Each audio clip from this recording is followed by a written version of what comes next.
ate dole w'omwana yatabudde buli muntu. Dole y'omwana lwe lumu ku luyimba olwasinze okufuuyisa Lord Fred Sebatta sente nnyingi ne Saamu wange. Ate dole wadde lugatta n'abavubuka nti badde balumanyi. Era lwe luyimba olwabadde lugassa abantu baali bayawukana edda. Ne baddiŋŋana. Nambwayo ne Suna Ben.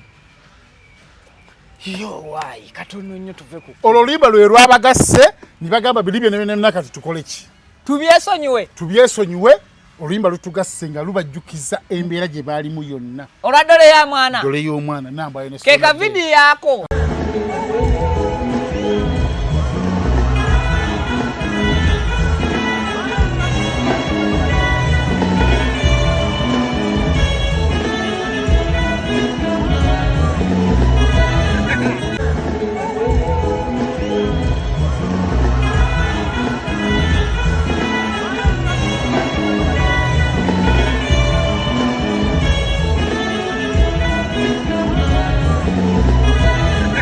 Ate noze we nabadde saabalabye. Naye ate ndaba video clip. Nzobadde amalaba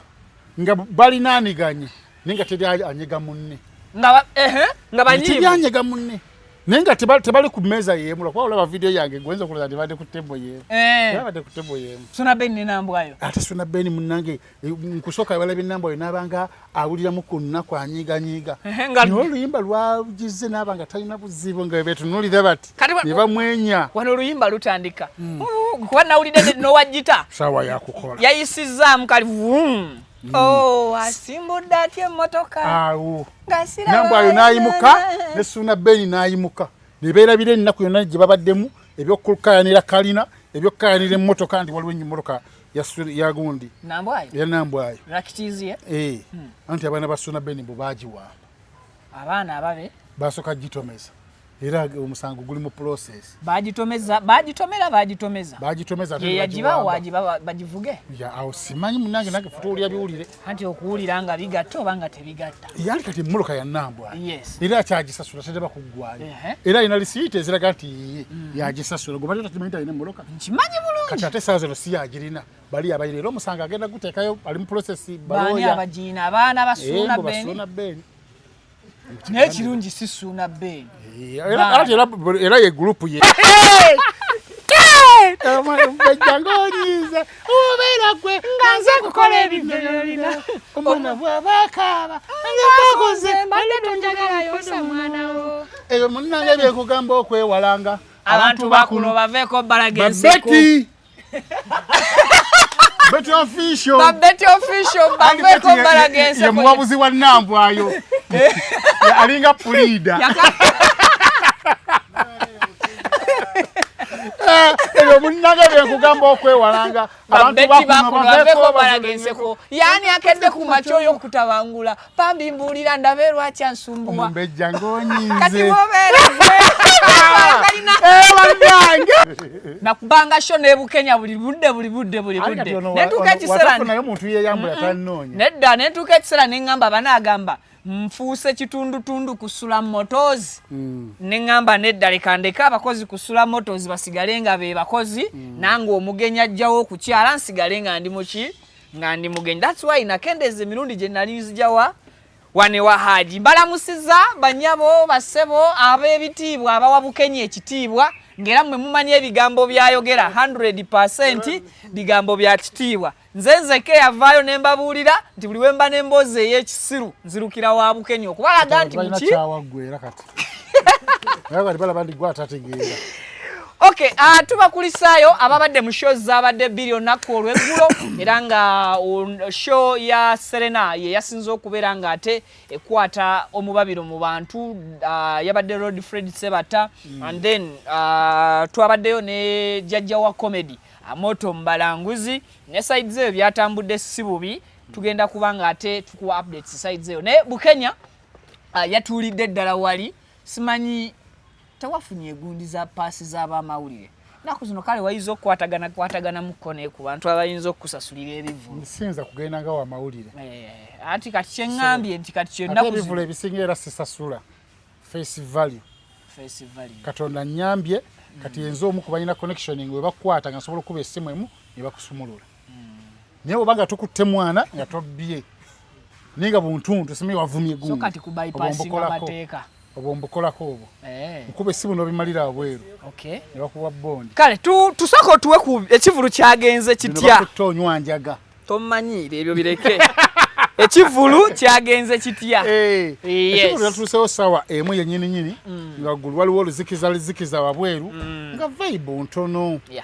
wabweru awo tebakozeewo nga bulijjo abalala bwe bakola nti kapeti eviira ddala wabadde vibe nti waliwo amataala bataddewo zibbaana abantu bekubiseewo ebifaananyi byonna tebyabaddewo so awo wabadde wafu naye munda wamazeewo eva bakola ki newatereera wabadde kiriya ne tubeerako wabweru nga ndaba abantu abayingira abakadde abantu babiri abayingira nga babeera mu myaka nga 15 abakadde babiri obadde abakadde abayitawo ng'omanya nti ababiri bobagatta bakola emyaka 15 n'omanya nti newaba agenza omukadde n'omuto kubanga obadde abawala basobola ogamba nti omwana atutteko maama we muki n'omanya nti naabo 10 bakikwata ng'omwana wa 3 oli wa 7 kwegamba mu bufunze mu luumu yo n'eŋŋamba mwabaddemu miliyoni eziwera 3 ez'emyaka byasa na byasa ng'abato abalimu beffe ngero bagamba laba oli omuto ate nga balaba nze afunye envimbirevu balaba nze envi za gundi za kika kika kyaffe bwe kitwe kiba nenga ndi muto so abantu babadde bakulu nakyose nentuukakaawo mulimu abakadde abatuuse essaawa 4 ez'okumakya be baŋŋambye oli aŋŋamba abo balaba abo batuuse essaawa 4 enjala nebakalakata ne balamuza ebiberenge by'okuserena nga byakanaana basibiridde biberenge na soda ng'emmere y'okuserena tebagisobola soda wagumu kanaana tobisa bantu wa 15 anti bw'ogatta n'ekiberenge gwe mutwalo naye nga mu byonna nedda ekiberenge si kya mutwalo kya kanaana ekiberenge kya serena kya kanaana kati bakyongeza kyavaawo wali sikyali mu standard erya biberenge obedda ndi ku ttebe eriko enkoko nga mwe muli eri mubonaabona eyayingirira mu mulyango just lwa face value ali ku tebo n'endya eriko enkoko era nabadde nyina wentudde olina ŋŋamba okusinga ku kitiibwa ky'olina bukenya tosana kutuula eyo mu bannamawulire nga muli eri mubona babateeka kumukumu nga bano abedda babbanga embuzi awo sibaawo olaba babbanga embuzi nga baseeka mubonobonobonoka mu kibiina nga bazisibye obukaaya oli agamba bajja ti abali okumu bano kati obuzibu mbuzi kaama abedda abamawulire bali eri babanyigiriza eri sayidi eri n'abalala nga bali eno waggulu si bonna ate kasoba ng'oli w'amawulire ng'oyingirire ku paasi y'amawulire wabaawo waliwo ne all access kale kyekyo katugende mu mboozi ya sebatakwe mu bujjuvu endongo abantu abayingidde tutuuka ssaawa emu mu kitundu almost tugenda mu ssaawa 2 nga tulinganga abali mulumbe ate ne mulumbe mubaamu abakaaba n'abatamivu abaleekaana ng'olwo bitabusa ab'ebyuma bagamba twagala ssente shenene bwetyo ng'olwo sebatta yakomye okwogera ku ssimu ewuwe essaawa 12 ng'agamba njagala zero balance zaweze 12 kitundu nga takyakwata ssimu nga tanatuuka ku venue ng'ali wakawuwe ng'ate ne ku serena bateekawo luumu ye namba wayina okubeera mwayambalira buli kimu omanyi obayimbi ku hoteri ng'ezo babafunirawo luumu nga mwava mwayambala mwakiringira ye yabadde wakaawe kati ono Vegas omumanyi Vegas ani awogalira awo mwagala tusikole bokozesa kaputulo obwongo bwobulobona bufiira ddala nawe toyomba kulowoozesa abantu nti abasajja abampi bwe mutyo akali munnange wezaze saa 12 kitundu nga sebatata kyakwata ssimu ne basindika Vegas agende wa muzeyi sebata nti Vegas oyo mwanvu omutege bagamba Vegas yajja okusobola sebata Vegas olwatuuse eri sebata n'amugamba nsanyusa okukulaba mutabani ntyo n'amugamba nti njagala zero balance nzije n'agamba mutabani okiba si kyekyo genda ddayo ng'enengoye tannaba kwambala ngali mu ngoye zisiibwamu eza bulijjo ezisiibwamu eza bulijjo yali waka Vegas n'akubira nannyini show n'amugamba ekituufu kiri nti noonya ssente omusajja aganye bakoze ekintu kimu ne beegayirira Genosale Genosale n'akkiriza ng'omuzadde n'asindika ssente za kiryalinze byonna wabaddewo n'omulala abanja bamugambe n'abeebyuma babadde nabo bakyabanja banjayo kyova olaba ebyuma mbu byasirise Genosale byonna n'abikola ki awo n'enzirayo ku bapromota abaamuvuma mu Genosale tuviire mu ndongo gw'ossa endongo yaffe wetwali ku Wizo ne Nobati Events Serena yaggala gundi Africana yaggalawo naye gaba tere wadde omulema ayingira obijjukira bulungi omuntu yasokera ddala okuyingira ssaawa emu ey'olweggulo okugulawo gate ng'era Jeno asindise miliyoni ameka 3 ne bakiriyalinga essaawa eyo nejjo bwe kyabadde ng'abantu balala bali mu kuyingira balina essanyu beesunga Sebatta ng'eri Sebatta agamba mukisazeemu bamuwadde ssente nezitaggwayo nga basigadde nga bamugamba tugenda kusasula nagamba zero balance nalunda mubiri yakikola ku gundi ku ketti naye yagamba zero balance nebazimula kuba nti alunda mubiri ye mugezi sente ze bamufuuwa yazimba ng'alinga afunye amakudde nga talina gwe yesigaladde muwala we newadde mukazi we nga waali nga talina gwe yesiga noogu ate Sebatta ye obulalu bwe anasanya okozesa ekigambo ekyobulalu obedda buli ze bamufuuwa ezimu zigende ne wa mukazi wali omukulu gwayima naye omulala omuvubuka obedda azikima aveeyo oyo wabadde atadde akasawo ku mugongo babyoli nze nange ne woozimpa era nzibba kati woozikwasa jjoze ate tosigaza wadde ekikumi alabira ddala nga future eteredde ku sente zitali zize omuvubuka yalayika abadde amwesiga wesiga otya omuntu sente zibakuweeza otamanyi muwendo alabika abamumanyi tosobola bulalu tovola abasajja abo tebajja okufuna akole enkola y'abapasita ateekewo kisekyo walaba Ronald Mayinja yatuuka okwagala okunyenya akagere kano ng'okugulu tekukyasituka nga ensawo eri ng'afuuse eddiikuula ezo sente ziba zizo lwaki weesiga omuntu tezibambale naye yobadde akwata mu ngalo yafuula kijento mu musajja mukulu engalo olujjula omwana nga ajja n'omukazi kati ezigeze eno tozimanya obadde bamufuuwa buddoola bwa 10 tamanyi buddoola buli bumeka musajja mukulu yeerabira mangu babyoli kati alona mubiru yaziwanga muwala we ne ozimuwanga bamaze kuddayo mu baka stage ate ne bazibala ziri miliyoni 6 otegedde mbaddeko ne event najaluna naye omanyi enkola ye sente gye bamufuuye ku stage omanyi kyakola olugi agiteeka mu musawo talina gwagikwasa olutuuka mu mmotoka mu maaso bwe bamala omufuuwa si yavuga omulala yavuga atuula ku guno omutto kati ng'akola bw'ati ng'atandika okujjayo ng'ayiwa wano wansi naye ng'oluggi lugale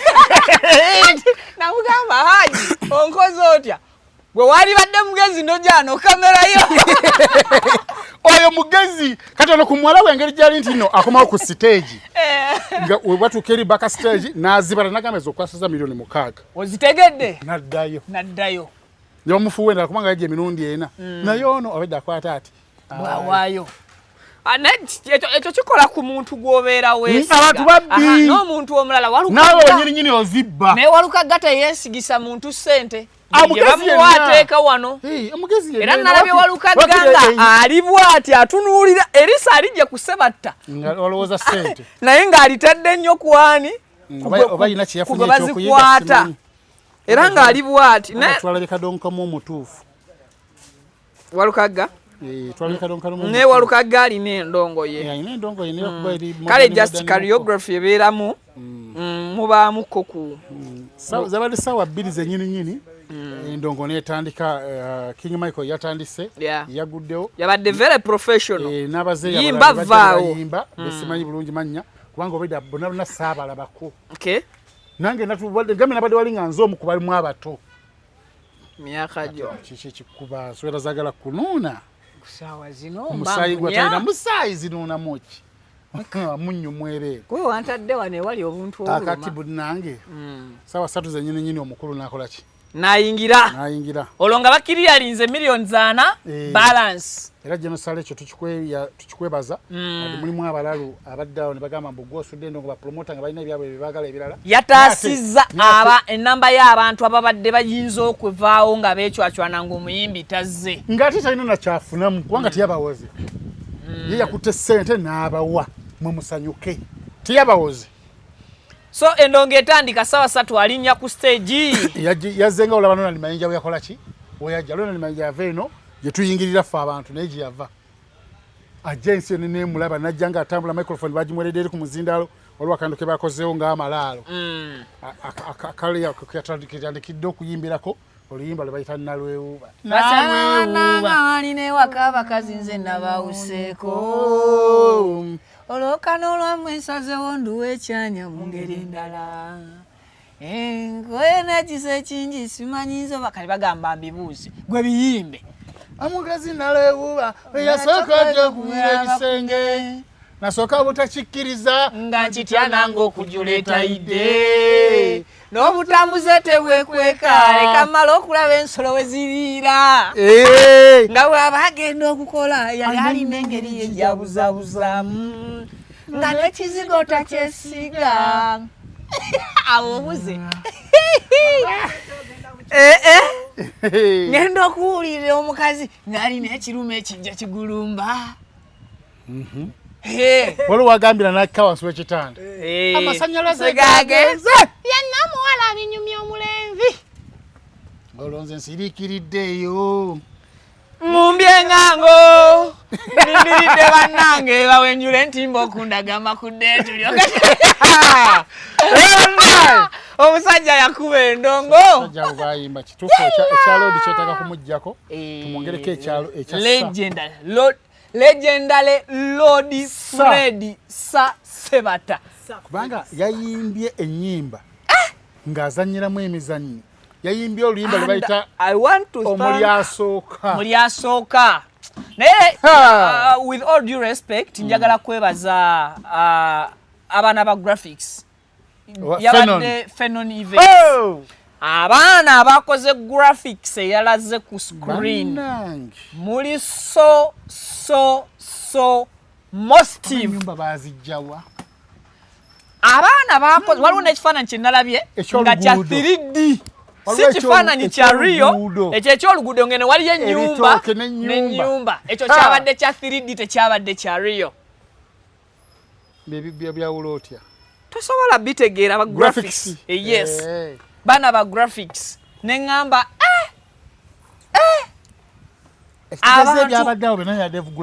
ebisinga byabadde bakwata ennyumba enkadde bagikuba ekifaananyi ne kamera ennungi waliwo ebimu bye babadde bakola nga babikoze then n'ebirala nga bazimba bizimbe scenes ne bazizimba ne babituteerawo Steve Jean yeyongedde okulaga Steve kituufu bw'abanga yabadde abanja baalyose ne bamusasula nga tannakola omulimu yali yaguteekateeka yateeseteese omulimu background yabadde nga ne woba ofa tosobola kulaba n'omanya nti eri wali ekuba erigenda oluyimba lwa Saamu wange nga bwe kaali mu vidiyo ne baleeta akayumba kali ke bazanyiramu Saamu wange akayumba kennyini n'omukyalo oyo ne bakateeka wali oyo munene so munene ova kuono nabitaka osimye munene muveeko oyo yayiba mu luyimba lwaguni nga yeesokoola oyo muveeko kulolo gundi ono Kyagulanyani bamita Kyagulanyi Silver Kyagulanyi oyo muveeko yayimba abakazi abakoze ki mukazi omukyafu yazanyanga omukazi omukyafu namagwatala yasalaga ati nakuwa ebyokulya nga bwe yeesokoola mama Kiine eroza yoyo mama Kiine kati ate waliwo obadde ayimba oyo yayimba olwo lw'oyogeddeko olwo mukazi oyo bambi naye ayimba bulungi ate olaba ng'emyaka gye si mikulu twalabe n'omukazi ow'emyaka 8 ngazze kuyimba Dani Mugula myaka giringa yalinga mu 9 omusajja byegita oyo abakadde bonna omusajja ngakuba solo manyi nti waliwo oyo omusajja yakubye gita waliyo omukadde yavudde mu Odessa agenda mufuuwe omukadde naye gomba omusajja omukadde namala ofuuwa omusajja n'alemerawo namutunuulira ng'agiwulira ekuuta namujukiza emyaka 4 mabegaana nga mukenya otannazaalibwa munsi maama wange talimanya nti alizaala omwana w'omuto omunene enganzi emyaka aga omukazi n'abeera mu maaso tuga omukazi lwakitavaawo nga yegombye omusa waliwo n'omusajja eyaza okufuuwa Lord Fred Sebata sente ow'ekitengi ng'ataddeko n'ataddeko n'asooka ayimirira yazzeewo tezeekoledde omuzukulu yamugoberedde nazze naye nayingidde nayo nga tayagala muzzukulu yenna kumuleekaanira ng'awuliriza endongo efaanana ng'eyo n'omukazi yamulese waka ajo yabadde musiraamu abantu yazze n'afuuwa nga bali nga bonna olabira ddala nga oluyimba lumaze mukwatako ku mutima n'agamba obusene waliwo n'omuwala yafuuye 15,000 nendabira ddala nga sukulu transport amuzzayo ayinza okuba nga aweddemu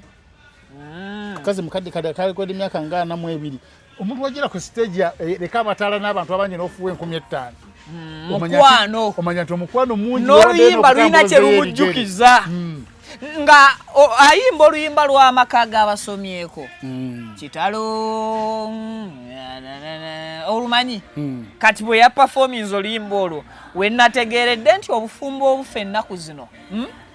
bw'abaana abawuliriza just ono vulgar music waffe ali awo naye obufumbo bw'abasenga bamaama bajjajji obwawangaala obwalimu ennyimba zino tekatukosa kano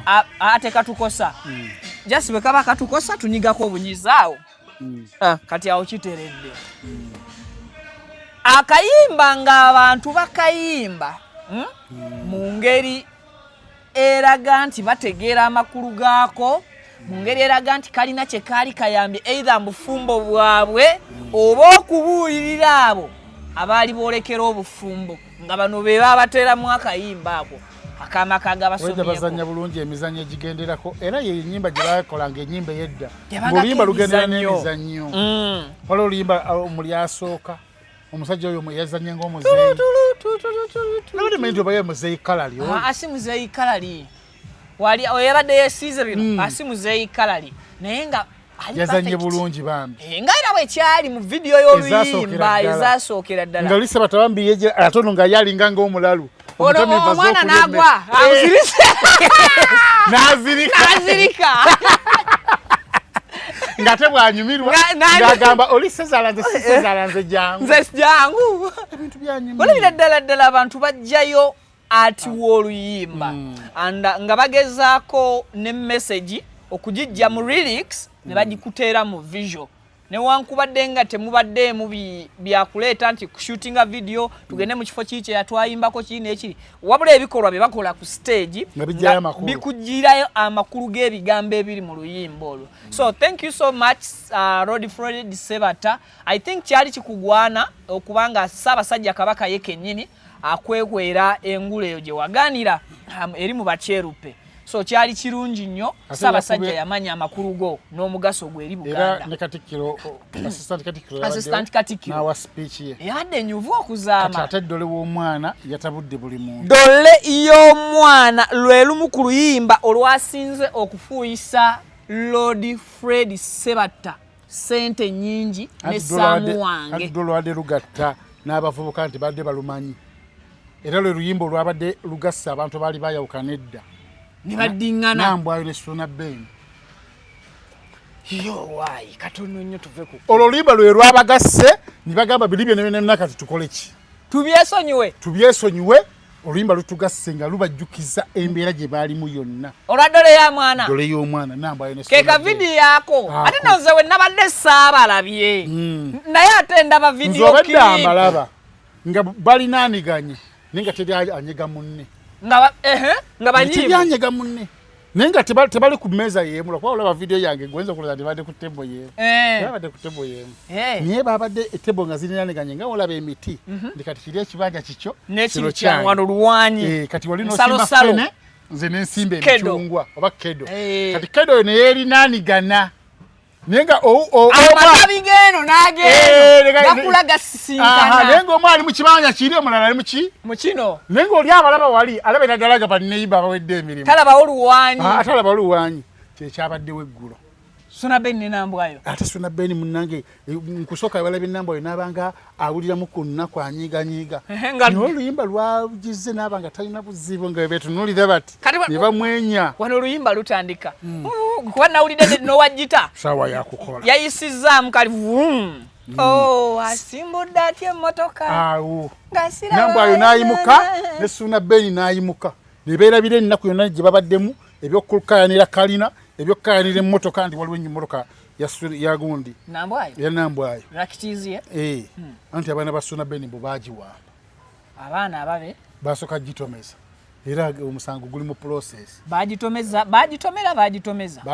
yagibawa bagivuge awo simanyi munange nange futa olya biwulire anti okuwulira nga bigatta oba nga tebigatta yali kati emmotoka yannambwayo era akyagisasula tedeba kuggwayo era alina lisiiti eziraga nti yagisasula gobali takimanyi talina emmotoka nkimanyi bulungi kati ate saa zino si yagirina bali abayira era omusango agenda guteekayo ali mu process bani abajiina abaana basuna beni naye kirungi si Suna Ben era ye gurupu yemu bakati Suna Ben loza abira tugenda kuddingana ne mu nnyumba nkomawo Yaviirayo basanyuse oluyimba lwe rubagatta oluyimba luli mubeeramu kati nga wonaabeera ekiro olina omukazi nga munyiziganye nga teryanjega munne kati noba wakonda ku munne akagulu nono namuddiza okakana nga mutandika kale ate we mutandika ng'olina bulungi amaanyi g'ekisajja ne weteegayirira era omuntu alina amaanyi g'ekisajja terewanala kutumya basenga bakojja kubuulirira kati nze omwitabwala n'omukazi bonna bonna ewaka balina okuggwayo bantandika ate nemmala kati omukazi ate agattako obusungu bw'okubutamumatiza n'agattako ne bewamukoze emabega naye kati gwe oba Jose nena nange ndi powerful Jose akubala baddakiikaana era gwe oba onyiiga ali ku Jose gwe mulimu ogw'amaanyi omukulu ogumufunisiza lesente ali atambulira nnyo mu bintu ebyo tolina mukazi wa myaka gyepangise Jose nina gwe njagala okuseeti ng'alinamu kubanga mweru yeyerusa abaddugavu noonya leki yeyerusa tajja mufuna abaddugavu ojja kunoonya badde ngenda mukulaga wano Jose nkulage nti mune mukulukulumu Jose talina kyabuli kasaba ng'alina sente alina awajja muddugavu yeyerusa mweru ajja mmulya ajja mmulya Jose komishoni wange abeerako tugenda nakola app ulira omukulu angambye komishoni ajja kumpawera app eriko Jose de bloga nga bwegikonako bwoti ekugamba oyagala kukumazisa oba kulya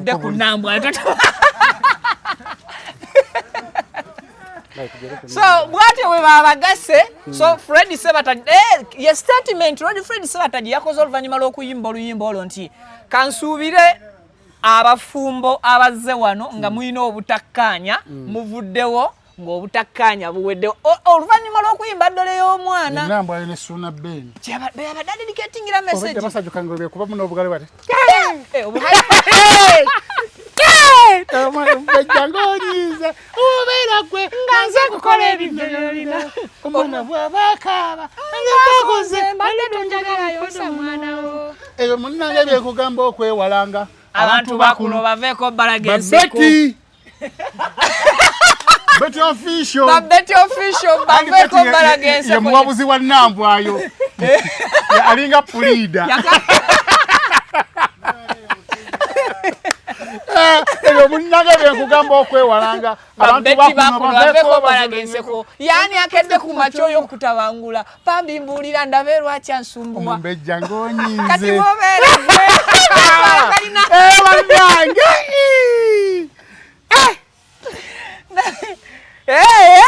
kalina bwe beegenda kati yeweda Suna Ben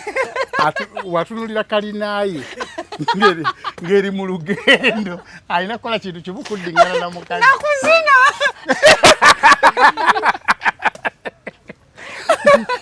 nalaye Suna Ben ng'akuba amazina nga gali tegaliiko sapoota alina okukola akwatire kagali n'omukazi awatali ekyo kalina ate Nambwayo yagiwasizaamu omusajja omulala naye Nambwayo nasoose nendaba nga azina tatunulira Suna Ben anti mu ntandikwa Nambwayo yobedde ali mu vibe na Suna Ben yefudde nti ali serious tabiriiko Nambwayo nga ali mu vibe nga bakwata simu serefiye yategeddeko nti waliwo amufiriminga teyakitegedde oba tamanyi ne Suna yabadde amanyi wali kamera emuliko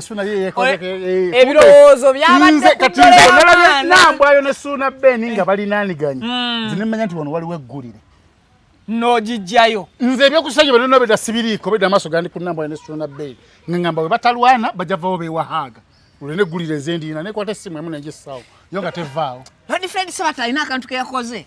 tebabanga Suna Ben ne Nambwayo nako baakakoze bwe yabadde avaayo ng'oluyimba olwo balumala kano ke yabadde akola nganyize mwanawo akuteeka kuze ng'atandika ng'ajja wano wano oluyimba nga luggwa ng'oli yeefula amusika nga amusika Lord Fred Sebatta bw'agenda kati gwe ebirowoozo byabadde ku Suna nkulabye nze nabadde mmulaba ebirowoozo nena biri eno ku Nambwayo gwawedde gutya Nambwayo ne Suna kati we bamaze nze ndabira ddala nga bagenda kuddingana kubanga Suna Ben ono kyalina okukola kubanga kati ate Nambwayo ate kati simanyi oba Nambwayo agendagenda mu maaso n'okuwaaba bango nzo okuwabira omusajja nti yatutte emmotoka yo ng'atobedda mu one high five nga poliisi egenda laba akati ate nga ne mabega wa Suna Beno bedda waliwo poliisi babiri nga batuddewo nga ne Wizo ali mabega ate waabeera Wizo ogamba obujulizi bwadde bungi nga bali mu lava ey'ekika ekyawaggulu kati ogenda talika Wizo abuulirira Suna tebakuba mukazi kana akayimba kaba ate nga ne Wizo omukubi w'abakazi bafande nga bagamba togeza nemudda ku poliisi nga mukayana mubimalire wano ko Suna ngeri gyayagala ennyo okuba ebivuga ebyenjawulo ng'agamba oba gitagikuutize nnyo enfeddoyo y'omwana agatte kalishendaba kubanga ye namba yalina enteekateeka ez'okuwaabira Suna Beno kati ate Suna Beno yalaze nti tewakyaliwo obuzibu kati namba yalina obuzibu bw'amaanyi owaabira otya omuntu eyakuwadde nayi 5 mbejjangogi banaga omusajja yayimba oyo banaga babayimbi bakololaki abenako zino tebayimbanga okyokka banna najimwongera era namba yali mubuzibu kati olaba si kaaki endongo teyagasse Suna na Nambwa ayoboka Lord Fred Busebata yakubye endongo kimanyi n'abagirabidde ebweru online nga bwagwa ku video clip tagivaako mpaka ng'ewedde yankoledde ekintu kimu ekibi n'atakuba oluyimba lwe bayita Saakasi n'akaggula yakujjira nyanzija n'enkya olumanyi tokaaba maama sangula amaziga sinna kukyawo nsanyusa nnyo nze ndi mukazi Sebata toddanga mukola bintu bya kisiriwa ebyo kati ku Saakasi lwabadde alina okuddizaawo Suna Beno olwero lwennyini nze siri kintu kyannawulidde busungu nga kweyambaza bukanzu naku oluyimba lweganga mbwamaze nga tikuli wadde omukadde w'emyaka 8 aseeseetuse nga bonna bakyali bati nga tiwali aseeseetuka mbwakuba oluyimba lw'eggwanga amaze ningamba otegeera bulungi Sebatta tumaze nnyota myaka oli myaka 9 tumaze emyaka 3 tetukulabako ku stage tukole neri hasa ennyimba z'omubwongo ekyenda omuwadde kinene oyinza otya otayimba luyimba Saakasi kata nyimbiramu akagula kata ndwagala nnyo n'essirumanyi lutandika kati laba olyamyusa amaaso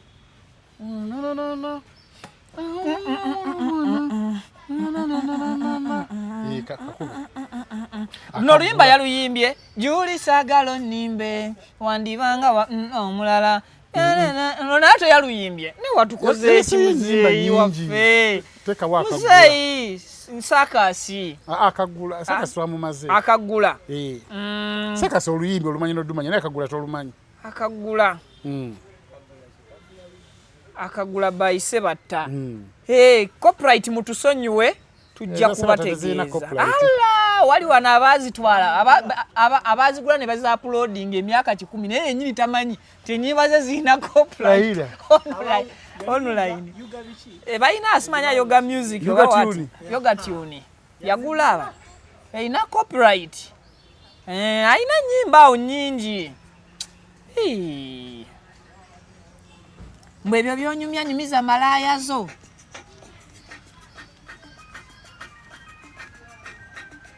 awo mwenye omuziki gutandikuye mu audience n'abakadde baffe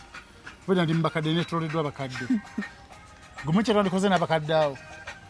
naye nga ndongo julya awo ng'atandise okukola okwapugradinga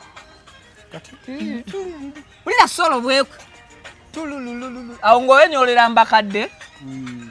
akukwata omukadde omuno mukuba kiisi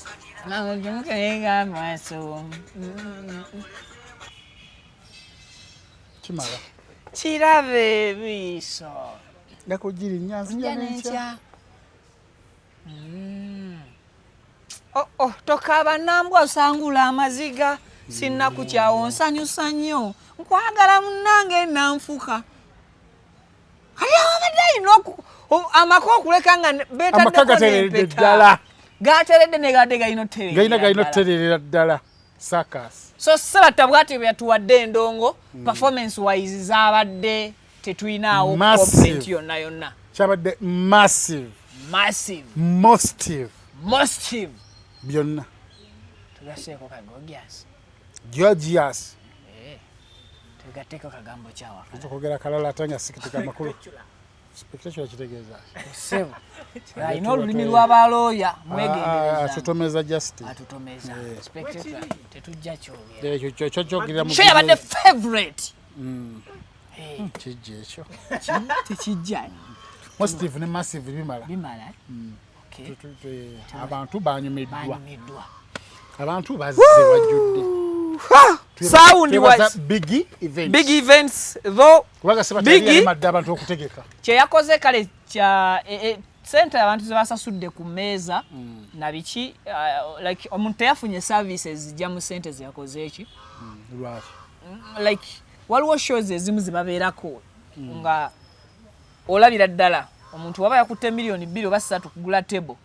avaawo afiringa sente ze nga olaba nawulira nti Bukenya gwe wategese n'omusaba table ya million 5 ajja gamba okusinzira ku kyenafuna luli kankuwe buwi sente because nsuubira ngate abantu bafunye service entuufu olw'ensonga esooka tezabadde squeezed ekyo kyekyoka kye mwebaza kwaluna mubiru teyazinyizenga wahaji kwaluna mubiru zafuuka ordinary anti ne ordinary yavangayo nga okujja okufuuwa nze sirabanga show nga ya Haji Aluna ordinary yavangayo okufuuwa ng'eyita mu VIP ne wano lazade space wabadde organized enkoko ng'emmeze ejjako essowaani 3 ne sodas kiba kimala kubanga abantu banyi abatunda emmeza natakuwa wadde akajiiko bwe kati kasukali ntokanoonereko so that gwe ino byegulira ebigendako ekyo kyekyokutegeka ekya big events tukikwebaza wategese bulungi naye mukiri yalinge kale yadde anegwe nakakasiza nti abantu baagala sebata kwe kubeera nti omuntu yazze essaawa 8 nnyo waliwo abazze nnyaza ku makya katugambe tutandikire ku 8 mpaka ssaawa 2 kitundu ng'endongo tewali ng'ebyuma tebinnaba yadde kuteekekako microphone mbu hero nga tewali kyayogeddwa n'eki naye abantu nga bagumiikiriza ate nga buli ava mu katebe ke tayagala katebe kubanga kakola ki wano waliwo olusolosozi buukawuka nga tayagala muntu kusituka ati omuntu omulala okwokipayinga akatebe ke naddala batali mu VIP badde abashete tebadde ya VIP teyabaddeko ordinary teyabaddeko VIP okusinziira sente naye ani awo gwolaba ayinza okutuddamu mu ndongo ne tuginyumirwanga yasse batajyatuwadde Maddox twafunako ku Maddox wa Muhanji twamufunako yali very organized yali ennungi ate era abantu tebagimanya twagifuna ku jazz pia myaka nga 223 no it was 223 nga bakatugula nayo yajja nabeera ku jazz pia nakuba yakwire sawa mu n'ekitundu ku sound eri mawulana tuddako eno mu lukoba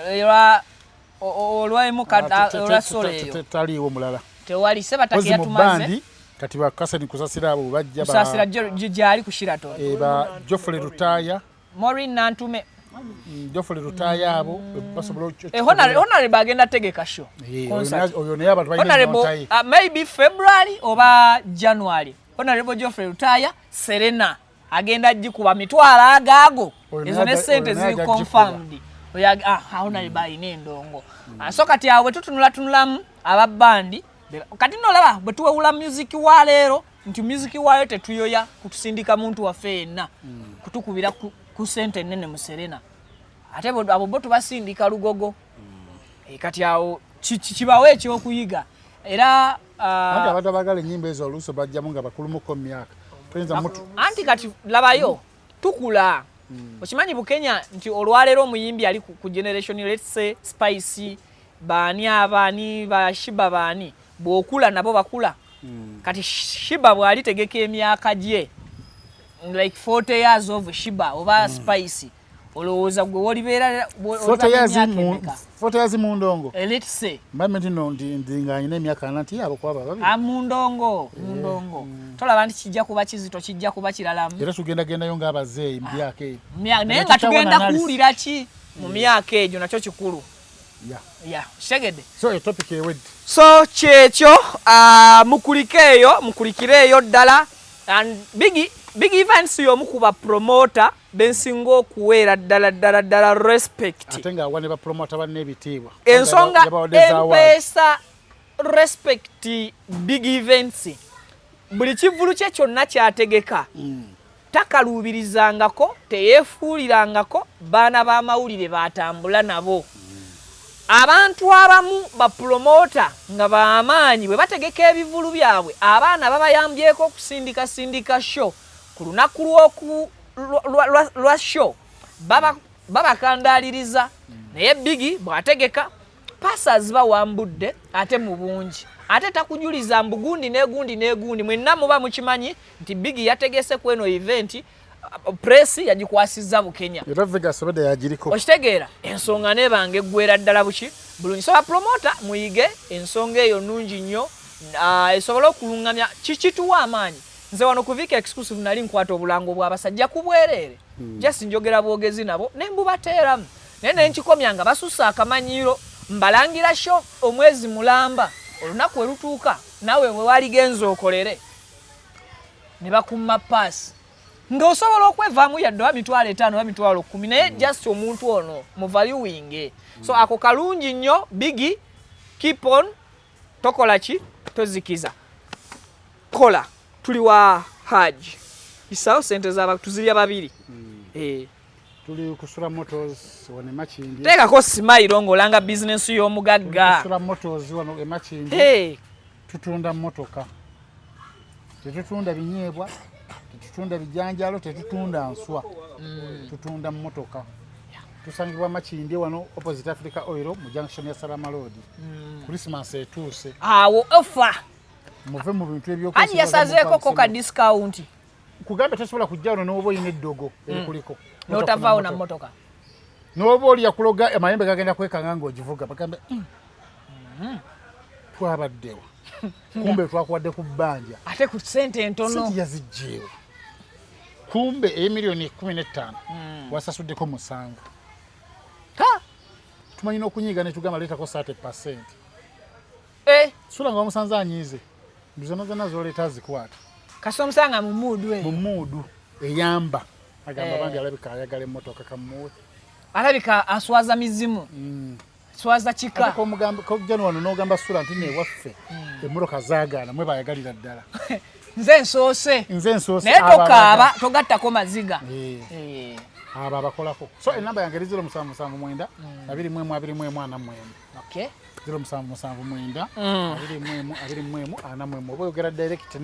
ne assistant CEO okay Sula Motors yegwa assistant CEO wakulujalo nzirira Sula kale tweyanzege ensonga ya kamiliyoni obudde bugenze nolingamba Shalom ampe ku ddagala ly'ekisajja baguliraako nze muyamba okubuulira wagenza okuva emayuge nga gwe kenyini tokyasobola tambula walese busoga embuto eziri eyo muyamba okubuulira abantu nti eddagala lya Shalom likola ne kati alina omukisa teneriba terikola teri asobola kuvaayo n'agamba nti nagula eddagala lya Shalom erigezza obusolo nerigaana okunkolako bw'osobola okyogera nga waligula neritakola ku ngeri gyayogeramu ziba kuva ku ngeri gweosobola okowako obujulizi nagenda nengula eddagala ly'obusajja erigezza obusolo nebusigalanga bukovu ne butava mu kifo oliddamu kwana buli muntu agamba obusolo bwa butidi teri yasobola kukyogera ofa nakyo kati wadde oyagala olya mulimu mutima n'onyiiga n'ogamba eddagala teryakola obusolo tebwava mu kifo naye nga kisigadde mu mutima gonza gambako kyaliwo Jose ate Jose w'omubuulirira era abyogera akuze akaddiye n'olugambo Jose akaddiye lugambo ku myaka emito era ne mama we wamubuuza nti Jose okola mulimu kintu enkola gwa lugambo nze nange weewaka namugambako nti ndya ku mumwa nambuuza ogwo mulimu ki myaka 3 oba mwana muto Jose 3 Jose akuze mutemeeteme temamu yasoma diguli esooka n'agimala ku myaka emeka anti diguli bagifunira ku myaka nga 22 senior 25 oyo Jose yasomera mu kyalo yasomera Kampala yasomera mu kyalo tegeeza okusoma kwe kwali kusikatira ente tezirese bulungi mata ate business area ogimanyi yante kamante kufuna ki mata owererwe Weka bulungi mata akona mukaawo tamu n'agituula season y'ekyeya senior 6 nalina myaka 26 manyanga university 26 awo Jose okimanyi y'omu ku bantu abasooka okugulawo page ya Facebook nga Ashbaga katota najja ku mukutu abantu bano nga bamanya account yewe yafunira omwana omuto asobola okufuna amagezi agagulawo peegi yali akuze abonyebonye mukyala avuddeyo bw'abanga yasoma mu nte sizoni gabuza amata galabise omusana gwase nnyo ayina y'abaana abawera talinayo mwana wadde ogwo obuzibu tayagala kugaba ssente nadde olukumi omukazi tasobola kuzaala baana nga togaba ssente teri omuntu asobola teekawo eyebaloose n'omuyiwamu n'aleka olubuto lujje nga ate omuwadde mutwalo bakasanvu kati agamba wamperedde akasanvu nga mpomye bwenti ate nampeza okulabirira omwana